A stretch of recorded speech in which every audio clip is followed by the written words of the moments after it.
महाशिवरात्रि क्यों मनाई जाती है? सही और विस्तृत जानकारी।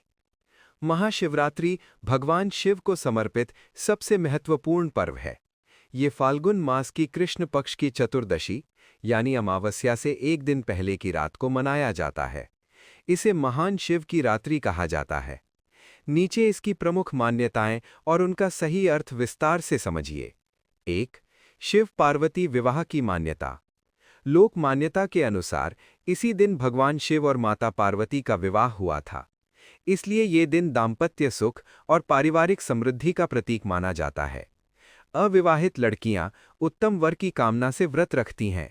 विवाहित महिलाएं पति की दीर्घायु और परिवार की सुख शांति के लिए पूजा करती हैं। सुधार: सभी शास्त्रों में विवाह की तिथि स्पष्ट रूप से महाशिवरात्रि बताई गई हो, ऐसा सर्वसम्मत प्रमाण नहीं है। ये मुख्यतः पुराणों और लोक परंपराओं में प्रचलित कथा है। 2. समुद्र मंथन और नीलकंठ।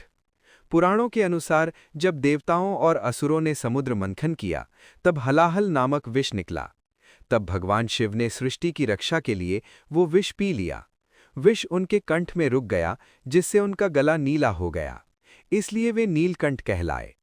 इसका संदेश: समाज की रक्षा के लिए त्याग और धैर्य आवश्यक है। 3. शिवलिंग के प्रकट होने की कथा, लिंग उद्भव। शिव पुराण में वर्णित कथा के अनुसार एक बार ब्रह्मा और विष्णु में श्रेष्ठता का विवाद हुआ। तभी एक अनंत ज्योति स्तंभ प्रकट हुआ। न आदि मिला न अंत।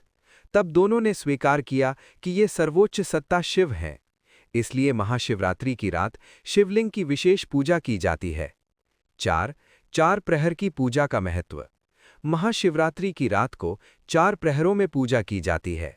जल अभिषेक, दूध अभिषेक, दही, घी या शहद से अभिषेक, पुनः जल व गंगा जल से अभिषेक, बेलपत्र, धतूरा और भांग अर्पित किए जाते हैं, क्योंकि ये शिवजी को प्रिय माने जाते हैं।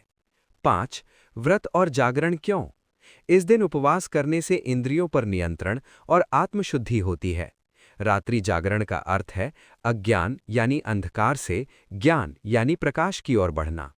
ओम नमः शिवाय मंत्र का जाप मानसिक शांति और सकारात्मक ऊर्जा देता है। 6. आध्यात्मिक और वैज्ञानिक दृष्टिकोण। आध्यात्मिक रूप से ये आत्मचिंतन और ध्यान की रात मानी जाती है। कुछ योग परंपराओं में माना जाता है कि इस रात ग्रहों की स्थिति ऐसी होती है जिससे ध्यान और साधना में विशेष लाभ मिलता है। इसलिए योग और ध्यान करने की परंपरा भी है।